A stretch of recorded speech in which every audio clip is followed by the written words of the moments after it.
जो गलियां हम छान रहे थे, अगर वो गलत थीं, तो वो कौन सी सही गली थी जहां हमें इस कत्ल की जड़ मिलती, और उस गली तक हम पहुंचते कैसे? ये सबसे बड़ा सवाल तलवार बनकर लटक रहा था हमारे सर पर। अनीता यादव के पति शरद यादव के खिलाफ भी हमें कोई संदेहजनक सुराग नहीं मिल रहा था। केस की शुरुआत से लेकर अब तक सुहासिनी ही मुख्य संदिग्ध रही थी और अब भी थी, लेकिन अभी तक उसके खिलाफ भी कील ठोकने वाला कोई सबूत हाथ नहीं लगा था। ये दोनों शूटर हाफिज और यूनुस कई गैंग के लिए काम करते हैं, लेकिन अभी बिल्कुल हवा है। किसी भी गैंग के पास कोई खबर नहीं इनकी। और ये गमछाधारी ये सामने से निकल भी जाएगा और हम लोग यूं ही खड़े बात करते रह जाएंगे। कमाल है तुम लोगों का खबरी नेटवर्क। शूटर्स को तो छोड़ो, सुहासिनी पर क्या इन्फॉर्मेशन लेकर आए हो तुम लोग? जीरो। साहब एक उंगली डालूं क्या? अभी तक तो सारे 9 बॉल डाले हैं तुम लोगों ने। बोल। अरिहंत कॉलोनी के बाहर सुहासिनी के घर पर नजर रखे हम लोग। वो खुद तो कहीं आती जाती है नहीं, तो हमें लगा कि हो सकता है कि कोई इससे मिलने के लिए आता हो। तो कोई आता है? देखा तुम लोगों ने? सुहासिनी के नहीं साहब, सुहासिनी के घर के बगल वाले घर में एडवोकेट रीता मिश्रा के यहाँ प्रकाश सिंह लगभग डेली आता है। प्रकाश सिंह? जी मैडम। सर ये वही प्रकाश सिंह है जो रीटा मिश्रा के मौजूद था जब हिमांशु और सुहासिनी के बीच में झगड़ा हो रहा था। और सर शूट आउट के बाद भी क्राइम सीन पर ये दौड़ा दौड़ा आया था एडवोकेट रीटा मिश्रा के साथ। साहब प्रकाश सिंह का एक जमीन का मैटर है। एडवोकेट रीता मिश्रा के यहाँ वो इसी सिलसिले में आता है। और हिमांशु भी तो जमीन की डीलिंग करता था। वो तो अपने सुहासिनी के किसी प्यार का पता लगाने के लिए बोला था। तो मैंने सोचा कि रोज आते आते हो सकता है प्रकाश और सुहासिनी का कहीं कोई टाका पीट हो गया हो, या फिर ये भी हो सकता है कि प्रकाश का कोई पुराना लफड़ा हो हिमांशु के साथ जमीन को लेकर के। और होने को तो ये भी इत्तेफाक लगता है कि ठीक कत्ल की दोपहर प्रकाश सिंह वहीं था रीता के घर पे। सर ये रीटा मिश्रा ने मुझे बताया था कि कत्ल के ठीक पहले हिमांशु और सुहासिनी के बीच में जोरदार झगड़ा हुआ था। और फिर उसने एक थ्योरी भी पेश की थी कि शायद सुहासिनी ने यह झगड़ा जानबूझकर किया ताकि हिमांशु घर से बाहर जाए और मारा जाए। ये झगड़ा जानबूझकर किया गया हो हिमांशु जी को उकसाने के लिए, ताकि उन्हें गुस्सा आ जाए, उनका मूड ऑफ हो जाए और वो रोज की तरह जब बाहर निकलते हैं उसी टाइम पर बाहर निकले। सब बात तो बिल्कुल फिट बैठती है। ये रीटा मिश्रा मुझे उस दिन ऐसे जानकारी दे रही थी जैसे कोई कोर्ट में क्रॉस एग्जामिनेशन करके दलीलें पेश करता। पर हमें गुमराह करके रीटा मिश्रा को क्या मिलेगा? सर ये प्रकाश सिंह रोज एडवोकेट रीटा मिश्रा से मिलता है, वो भी उसके घर पर दोपहर में। सर ये हो सकता है कि प्रकाश सिंह और एडवोकेट रीटा मिश्रा इन दोनों ने मिलकर कोई साजिश रची हो।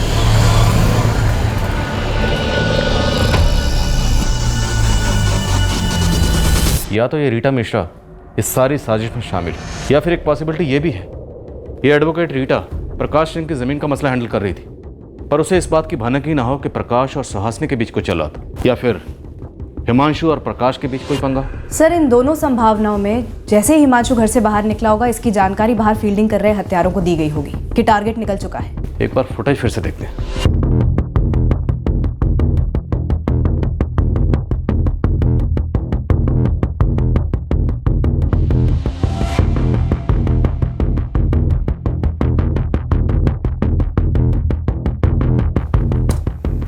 ये यूनुस और हाफिज, इन दोनों की बॉडी लैंग्वेज देखो, साफ दिख रहा है कि दोनों कंफ्यूज हैं। इन्हें पता ही नहीं है कि गोली कहाँ चलानी है, किस पर चलानी है। जब तक इनका ये मास्टरमाइंड गमछाधारी ने इशारा नहीं करता, उसके बाद ये गोली चलाते। अब इस गमछाधारी को किसी ने मैसेज किया या फ़ोन किया, ये हम नहीं देख पा रहे क्योंकि वह इस वक्त फ्रेम में नहीं है। सर इस प्रकाश सिंह और उसके एडवोकेट रीटा मिश्रा दोनों की फाइल्स बनाते हैं, दोनों के फ़ोन रिकॉर्ड स्कैन करते हैं, एक एक डिटेल्स निकलवाते हैं। अगर कुछ भी हुआ तो ज़रूर सामने आएगा।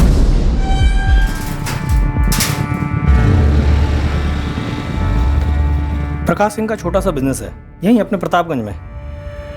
प्रकाश सिंह के मरहूम बाप दीनानाथ सिंह ने धंधा जमाया था, पर उसके टाइम से एक ज़मीन है, अच्छी प्रॉपर्टी है, जो कोर्ट के मामले में फंसी पड़ी है। एक ट्रस्ट थी गरीब औरतों को खैरात देने वाली, जिसकी कमेटी में ये प्रकाश का बाप दीनानाथ मेंबर था। जैसे जैसे साल गुजरे, दीनानाथ करता धरता बन गया उस ट्रस्ट का, और वो प्रॉपर्टी उसने अपने नाम कर ली। ट्रस्ट का काम बंद पड़ा है सालों से, दीनानाथ भी चल बसा। फिर उस जमीन की देखभाल प्रकाश करने लगा। अब ट्रस्ट की कमेटी ने उस जमीन को लेकर केस ठोक दिया प्रकाश पे। इसी प्रॉपर्टी के केस में इस प्रकाश सिंह की वकील एडवोकेट रीता मिश्रा है। प्रकाश को रीटा टाइम टू टाइम सलाह देती हैं इसी केस पर। दरअसल सालों से रगड़ रहा है ये मामला। इसी केस के चक्कर में प्रकाश सिंह का रीटा के घर लगातार आना जाना लगा रहता है। ये हिमांशु भी प्रॉपर्टी की डीलिंग करता था। इस प्रकाश सिंह का उससे कोई कनेक्शन? हम भी वही देख रहे हैं सर, लेकिन अभी तक कोई कड़ी जुड़ी नहीं है।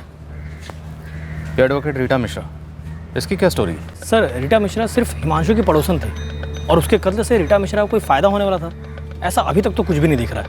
सर प्रकाश सिंह के फ़ोन रिकॉर्ड्स चेक किए, उसके पड़ोसियों से भी बात की और अरिहंत कॉलोनी में सुहासिनी के अड़ोस पड़ोस में भी बात की। दोनों के बीच में एक बार भी हाय हेलो भी नहीं हुई है। इस प्रकाश सिंह और हिमांशु के बीच भी कोई कनेक्शन नहीं बैठ रहा है। नहीं सर, ऐसे किसी प्रकाश सिंह को मैं नहीं जानता और ना ही इस ट्रस्ट की प्रॉपर्टी के बारे में सुना है। रीटा मिश्रा को जानते हैं? जानता नहीं हूँ, नाम सुना है। हिमांशु की पड़ोसन है, वकील है शायद कोई सर। और ये प्रकाश उसका क्लाइंट है उसी प्रॉपर्टी के सिलसिले में। जब 15 सितंबर की दोपहर को हिमांशु सुहासिनी से झगड़ा करके घर से बाहर निकला और जिस वक्त उस पर हमला हुआ तब ये प्रकाश रीटा के घर में मौजूद था। सर आप कहना चाह रहे हैं कि उसने हिमांशु को मरवाया? अभी नहीं कह रहे, पॉसिबिलिटी है। इस पॉसिबिलिटी में कोई दम है, क्योंकि इस प्रकाश का ना तो हिमांशु से ना उसकी बीवी से और ना ही फैमिली के बाकी किसी मेंबर से कोई कनेक्शन दिख रहा है। सर, ये महज एक इत्तेफाक हो सकता है कि जब हिमांशु पर गोली चली तब प्रकाश सिंह आसपास था, और ये भी एक इत्तेफाक हो सकता है कि प्रकाश सिंह की जमीन का मामला कोर्ट में अटका था और हिमांशु प्रॉपर्टी डीलर था। और अनिता यादव और उसका पति शरद यादव, उनसे कोई कनेक्शन हो सकता है? सर, अभी तक तो नहीं दिख रहा है। हाँ असलम बोल। फिर प्रकाश सिंह का हिमांशु और सुहासिनी के साथ क्या कनेक्शन है इसका तो पता नहीं चला साहब, लेकिन इस प्रकाश सिंह का गोली और बंदूक के साथ डायरेक्ट कनेक्शन है साहब। बंदे के पास लाइसेंस्ड गन है। किससे खतरा है प्रकाश को? लंबी कहानी है साहब। 2010 में प्रकाश सिंह का गन का लाइसेंस इशू हुआ था और 2011 में एक ऐसा वाकयात हुआ जिसे सुनकर आप भी चौंक जाएंगे। बोल असलम, हम चौंकने के लिए मरे जा रहे हैं। इस प्रकाश सिंह की जो प्रॉपर्टी है ना साहब, कोर्ट में जो फंसी हुई है, उस प्रॉपर्टी पर शूट आउट हुआ था।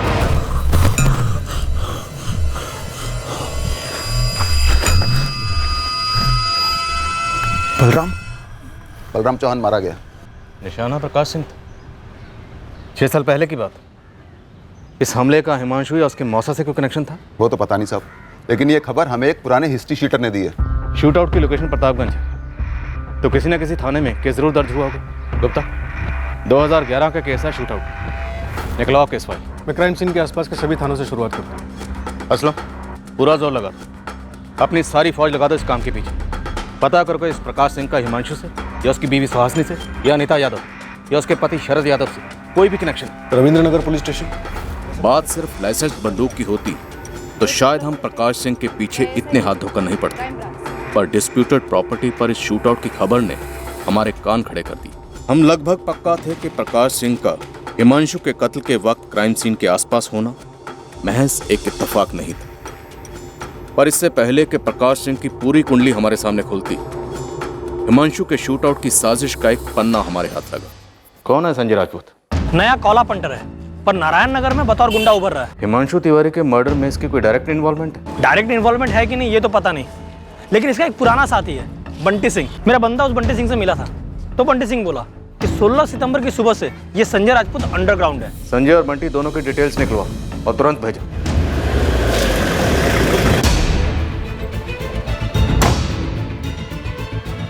चल बंटी सिंह जी।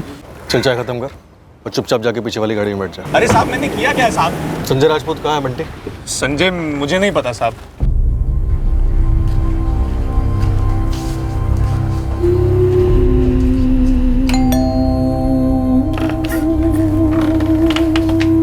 जी, मैं अनीता यादव।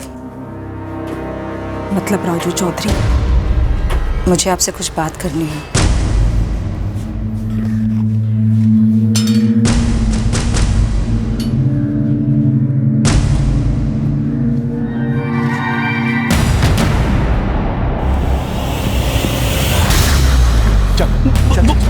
बंदूक नीचे। बोल किसने भेजा है तुझे, वरना भेजा उड़ा दूंगा तेरा। मैं तो बस आपको देख रहा था। नहीं, कोई हथियार नहीं है। किसने भेजा है तुझे मुझ पे नजर रखने? बोल। पुलिस का खबरी हूं मैं। पुलिस मेरे पीछे क्यों है? पुलिस ने आप पे नजर रखने के लिए कहा था। पुलिस मुझ पे नजर क्यों रखवा रही है? हिमांशु तिवारी मर्डर केस के सिलसिले में। हिमांशु तिवारी? हिमांशु तुमसे बहुत प्यार करता था। एक सर्टिफिकेट ले आती साथ में। तुम जैसा सोच रही हो वैसा कुछ भी नहीं था। हम सिर्फ दोस्त थे। हाँ, राजू चौधरी, मुझे तुम्हारी हर बात पर पूरा यकीन है। मुझे तो ये तक नहीं पता था कि हिमांशु ने मेरा नंबर किसी और के नाम से सेव किया है। लेकिन ये तो पता था ना कि तुम एक घर तोड़ रही हो, एक बच्ची को अपने बाप से अलग कर रही हो। पता था ना तुम्हें? शर्म नहीं आई तुम्हें? मैंने कहा ना तुमसे कि ऐसा कुछ भी नहीं था, हम सिर्फ दोस्त थे बस। 12 साल से साथ में हूँ हिमांशु के, उसके हर दोस्त को जानती हूँ। पुलिस को भी यही शक था कि मेरा और हिमांशु का अफेयर था, लेकिन ये सच नहीं है। और सुहासिनी, हिमांशु तुमसे नाखुश नहीं था, वो तो बस तुम्हारी शक करने की वजह से परेशान था। वो तुम्हारे और रंगोली के साथ एक सुखी जीवन बसर करना चाहता था। और सुहासिनी, मैं भी शादीशुदा हूं, हम दोनों बस बातें करते थे, कभी शादी वादी का ख्याल तक नहीं आया। शायद हिमांशु की मजबूरी रंगोली थी, तुम्हारी मजबूरी तुम्हारा पति। किसी की कोई मजबूरी नहीं थी। हिमांशु बस तुम्हारी शक करने की वजह से परेशान था। उसे लगता था कि तुम उस पर यकीन ही नहीं करती। वो हमेशा चाहता था कि वो वक्त कभी वापस आ जाए जो तुम दोनों ने साथ में बिताया था शादी के शुरुआत के सालों में। मैं भी एक औरत हूं, महसूस कर पाती थी जब वो बातें करता था तुम्हारे बारे में कि वो तुमसे कितना प्यार करता है। हिमांशु का तुम्हारे लिए प्यार कभी खत्म नहीं हुआ, कभी नहीं। लेकिन शक और प्यार धूप और छांव जैसे होते हैं, एक साथ कभी नहीं रह सकते। चलती हूँ।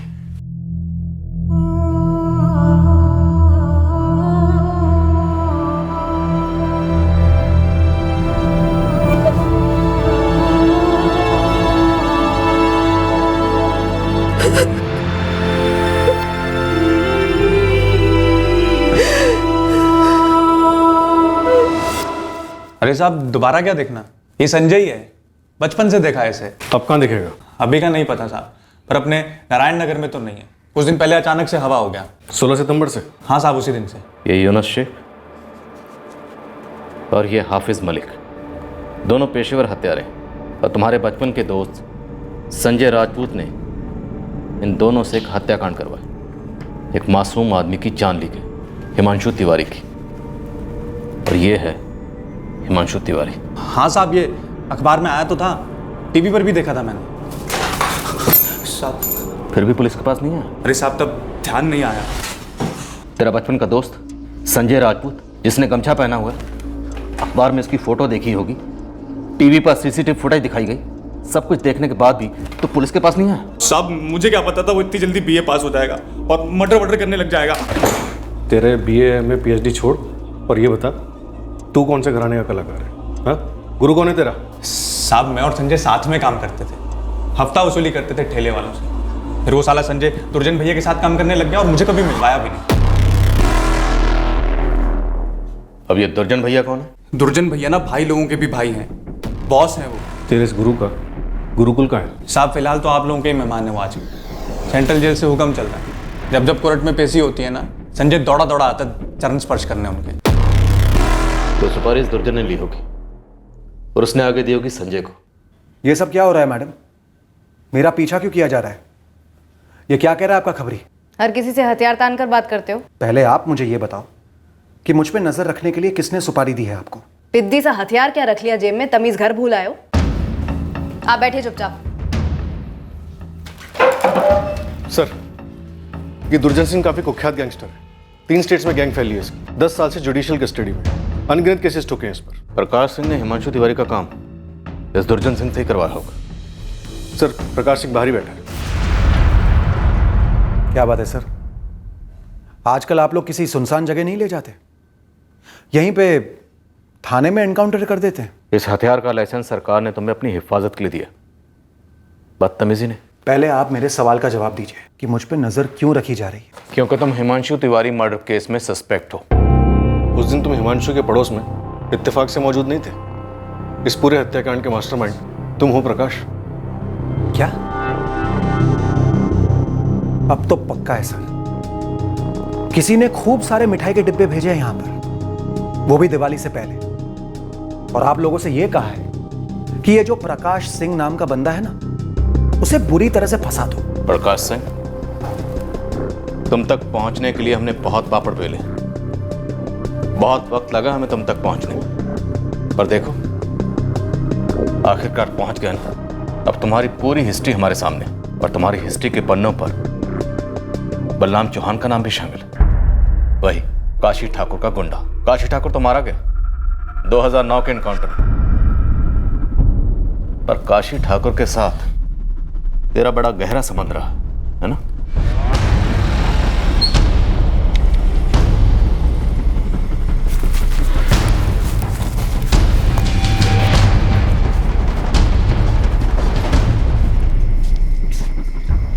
हाँ प्रकाश, बैठ।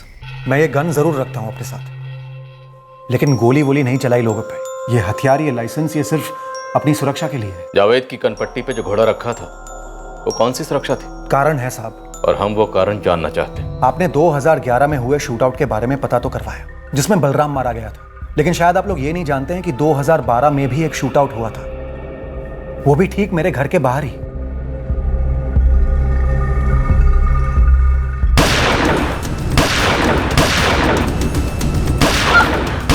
मीनाक्षी!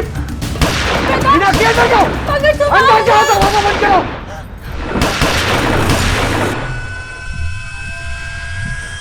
हाँ, तब मैंने 4 गोलियां चलाई थी जवाब में, सिर्फ अपने बचाव के लिए। तुम काशी ठाकुर के लिए क्या काम करते थे? कोई काम वाम नहीं करता था मैं काशी ठाकुर से सिक्योरिटी मांगने गया था। मेरी जान को खतरा था। अब खतरा छू भी नहीं सकता तुझे, और डरने की कोनो जरूरत भी ना है। हमारे आदमी सिक्योरिटी बन के खड़े रहेंगे तुम्हारे पास। 24 घंटे साथ होंगे। तेरी जो प्रॉपर्टी है वहां हमारा आदमी बलराम, ये बलराम अपना गोडाउन बनाएगा, हलचल रहेगी, लोगों का आना जाना रहेगा, उसमें तेरी सुरक्षा बनी रहेगी। अगर तुम्हारी जान को वाकई खतरा था और तुम्हें प्रोटेक्शन की जरूरत थी तो तुम्हें पुलिस के पास आना चाहिए था, लेकिन तुम गए एक गुंडे के पास। सर, अगर आपको इंफॉर्मेशन चाहिए थी हिमांशु तिवारी मर्डर केस में, तो आपने मुझे क्यों नहीं बुलाया? किसी खबरी को क्यों लगाया मेरे पीछे? ज्यादा स्मार्ट ना बना प्रकाश सिंह। हमारी क्या औकात है स्मार्ट वार्ड बनने की? स्मार्ट तो आप पुलिस वालों की ये वर्दी बना देती है लोगों को। जानते हैं, मुझ पर जब हमला हुआ था तो वो लोग भी वर्दी में थे। किसी के बाप को पता नहीं चला कि वो लोग पुलिस वाले नहीं, गैंगस्टर है। ये हमला हिमांशु ने करवाया था तुम पर? नहीं सर, देखिए, मैंने पहली बार हिमांशु तिवारी के बारे में 15 सितंबर को सुना, और देखा भी उसे पहली बार 15 सितंबर को ही, वो भी जब वो बेचारा मरा पड़ा था। मेरा हिमांशु तिवारी से दूर दूर तक कोई लेना देना नहीं था सर। तो फिर काशी ठाकुर से तुमने प्रोटेक्शन क्यों ली, और उसके एनकाउंटर के बाद दुर्जन सिंह से ली, और दुर्जन सिंह को सुपारी दी हिमांशु को मारने के लिए? क्या क्या क्या? मैंने दुर्जन सिंह को सुपारी दी हिमांशु को मरवाने की? मैडम, आप लोगों का बहुत बड़ा वाला क्रॉस कनेक्शन लगा है क्या सर? आपने इतना कुछ पता करवाया मेरे बारे में, लेकिन यह पता नहीं कराया कि मुझ पर जो हमले हुए थे वो दुर्जन सिंह ने ही करवाए थे, मेरी उसी प्रॉपर्टी के लिए जिस पर अभी भी केस चल रहा है। और मैं काशी ठाकुर से मदद इसीलिए मांगने गया था क्योंकि दुर्जन सिंह और काशी ठाकुर जानी दुश्मन थे। दुर्जन सिंह मुझे बहुत परेशान कर रहा था, धमकी दे रहा था मेरी प्रॉपर्टी छोड़ने को।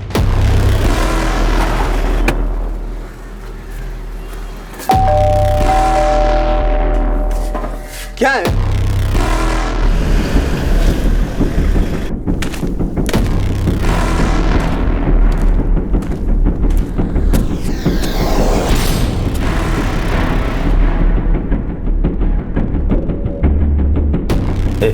पैर छुबे तू सुना नहीं? सुना वो ट्रस्ट वाली जमीन बहुत सरदर्द बनी हुई है तेरी। जी, तुझे कल ये गोली देगा सरदर्द की। इसका नाम संतराम शर्मा है। कल तू अपनी सारी जमीन इसके नाम कर दे, ये ट्रस्ट को खुद ही चुप करवा देगा। लेकिन मैं ये जमीन बेचना नहीं चाहता हूं। ये बेचने को कौन बोल रहा है? सिर्फ मेरा नाम ट्रांसफर करना है। कल का मुहूर्त अच्छा है, कल ही जमीन ट्रांसफर करवा लेते हैं। मेरी समझ में ये नहीं आ रहा है कि जब वो जमीन मेरी है तो मैं फ्री में आप लोगों को क्यों दे दूं? क्योंकि हम ऐसा कहते हैं और हमारा नाम दुर्जन सिंह है। मैं ये जमीन छोड़ना नहीं चाहता। जब जान ही नहीं रहेगी तो जमीन का क्या करेगा? इसी दुर्जन की धमकियों की वजह से मैं काशी ठाकुर से मदद मांगने गया था। मजबूरी थी वो मेरी सर, और कुछ नहीं। तब भी दुर्जन सिंह ने मुझ पर हमले करवाए। पहली बार मेरे बदले वो बलराम मारा गया और दूसरी बार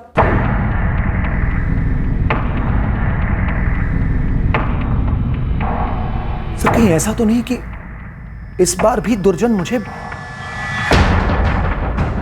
और मेरे बदले वो हिमांशु? प्रकाश ने जब हमें बताया कि वो 2 बार पहले भी दुर्जन सिंह के हमलों से बच गया था, तब हमें और प्रकाश को भी ये बात खनकी कि क्या तीसरी बार भी वो अपनी मौत को टाल पाया।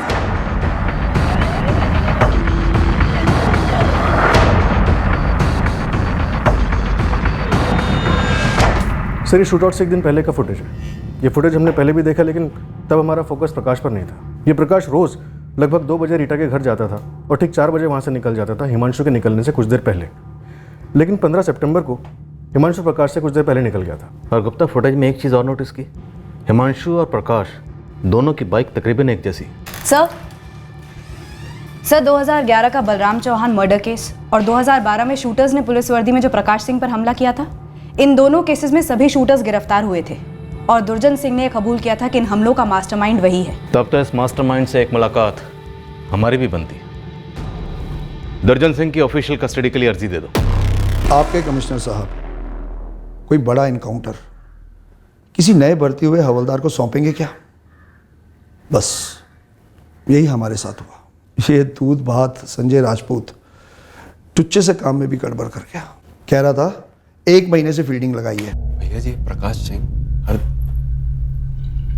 हर दिन दोपहर 2 बजे अरिहंत कॉलोनी जाता है अपने वकील रीता से मिलने। रोज 27 दिन से पीछा कर रहा हूँ। और तो और बंदा इतवार को भी वहां पर गया था। अरिहंत कॉलोनी के बाहर का रास्ता एकदम सुनसान। आप मुहूर्त निकाल दो, प्रकाश सिंह को कल के कल लौटा। हमारी कोर्ट में अगली पेशी कब है? अगले हफ्ते भैया। 1 हफ्ता और उस पर नजर रख, पूरी रिपोर्ट दे। इस बार वह बचना नहीं चाहिए। ये शूटर्स यूनस और हाफिज बावरीपुर के। किसी को भेजा था इनके पास? फोन किया था। कहाँ से फोन किया था? जहाँ हम रहते हैं साहब, यहीं जेल से। यहाँ जेल में फोन है तुम्हारे पास? कमाल करते हैं साहब, जैसे आप जानते नहीं। हम जैसे इज्जतदार लोगों के लिए इस जेल में सब कुछ है। आप बोलिए, आपको क्या चाहिए? अभी मंगवा देता हूँ। यूनस शेख, हाफिज मलिक और संजय राजपूत। इन दोनों शूटर्स का तो पता नहीं है कहाँ है, लेकिन वो संजय राजपूत शानपुर में कहीं छुपा है। उठवा लो उसे। सोचा था कोई हुनर होगा उसमें, एक चांस देकर देखते हैं। हक दिया साला।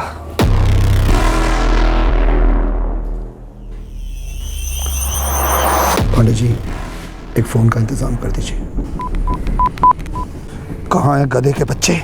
भैया जी मिस्टेक हो गई मुझसे। अबे अंधे, तुझे उस आदमी और प्रकाश में कोई फर्क ही नहीं दिखा? मालिक, वो आदमी उसी वक्त निकला गेट से। दूर था, मुझे लगा प्रकाश सिंह है। कपड़े भी सेम पहने हुए थे, मैंने कर दिया इशारा।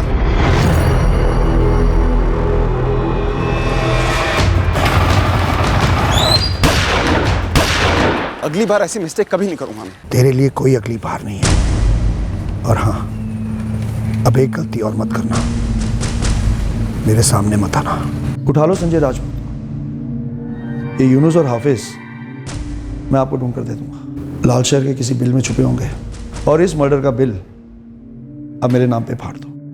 जब काशी का कुत्ता बलराम मारा गया था, रत्ती भर भी दुख नहीं हुआ था, लेकिन ये हिमांशु तिवारी, ये मासूम था बेचारा। हमारा इससे कोई लेना देना नहीं था।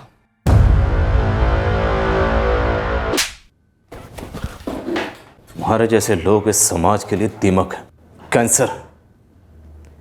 एक ही इलाज है तुम लोगों का, एनकाउंटर। पर नसीब अच्छे हैं तुम्हारे कि हमारे हाथ कानून से बंधे। गलती मतलब? वो किसी और को मारने आए थे, लेकिन जिसने शूटर्स को इशारा करना था उसने पहचानने में गलती कर दी। उसने गलती से हिमांशु को अपना निशाना समझ लिया। पर किसे मारना चाहते थे वो? वो लोग तो अपने टारगेट प्रकाश सिंह की दिनचर्या पर नजर रखे हुए थे। हिमांशु को तो वो जानते तक नहीं थे। काश उस दिन हिमांशु ने चाय खत्म की होती। थोड़ी देर के बाद घर से निकलते तो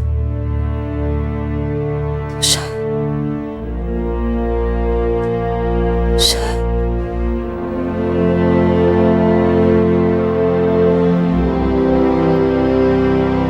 मुझे भी डर लगा रहता बेटा कि एक ना एक दिन तेरे पापा मुझे छोड़कर चले जाएंगे। अब तो पापा चले गए ना हमेशा के लिए।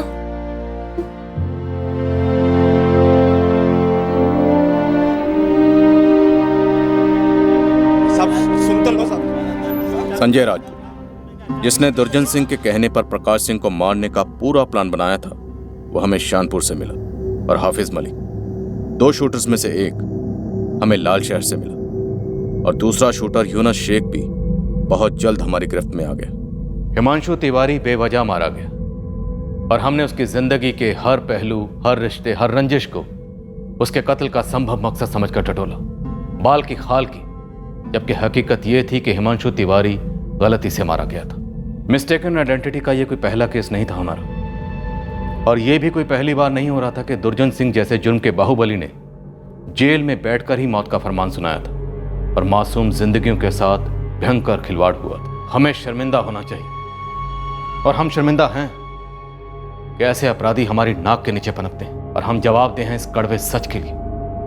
यहाँ कानूनी प्रक्रिया कछुए की चाल से चलती है और छटे हुए बदमाश निरंकुश उधम मचाते हैं। हमें उन तमाम बेलगाम अपराधियों के दिलों में कानून का खौफ बिठाना हो, ताकि सामान्य जन समुदाय कानून और कानून के रखवालों पर पूरा भरोसा कर सके। हमें अपनी वर्दी की गरिमा को बनाए रखने के लिए इस वर्दी के कर्तव्यों को 100% पूरा करना होगा। जब तक ऐसा वास्तविक तौर पर हर रोज हर पल नहीं होगा, तब तक हम सुरक्षा का केवल एक चिन्ह बनकर रह जाएंगे, कवच कभी नहीं बन पाएंगे। जय हिंद।